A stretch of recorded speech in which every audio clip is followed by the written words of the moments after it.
Bob, how does quantum computing differ from traditional computing?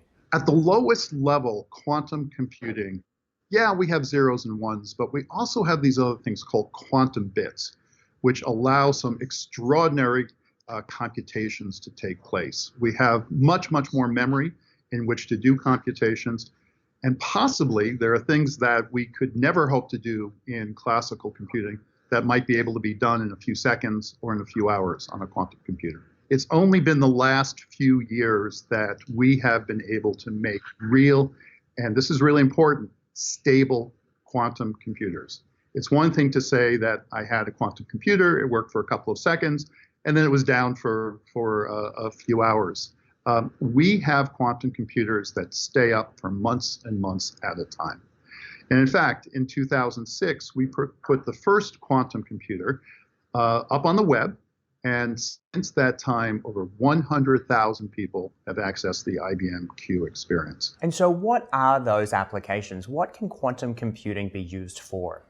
Well, we're still figuring this out. So one important caveat is that it will likely be 3 to 5 years before quantum computers are powerful enough where we can really say, well, right over here in this use case, a quantum computer can do significantly better than anything we can do on a classical computer.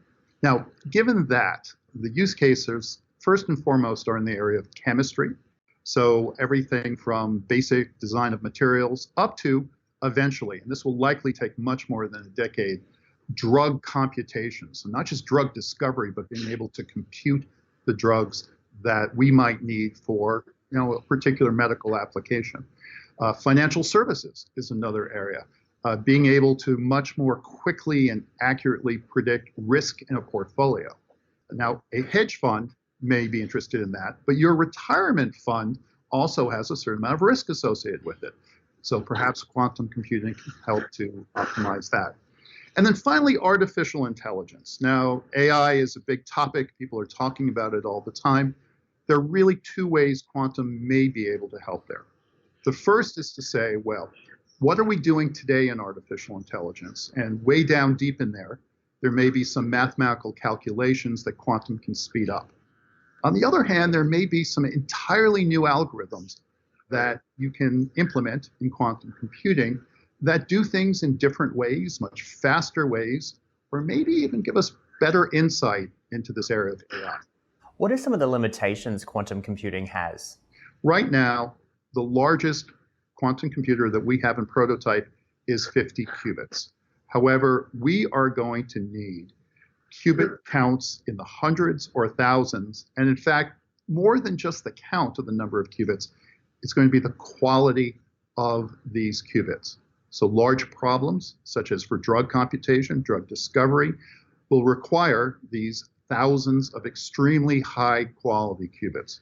So a lot of our work today is going into the core question of how we scale a quantum computer, how we make it more powerful.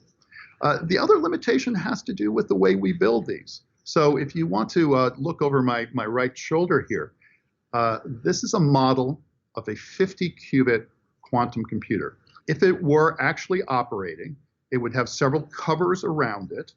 It would be in vacuum, and most important, it would be kept extremely cold.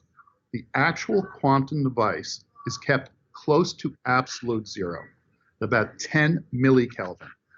To give you an idea, in terms of Kelvin, that's around 460 degrees below zero Fahrenheit. All right, almost nothing moves at that point. Outer space is about 2.7 degrees Kelvin. Outer space is much too warm for quantum computers.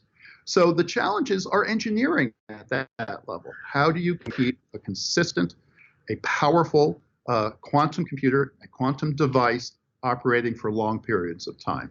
And that's the type of research and engineering we're doing here.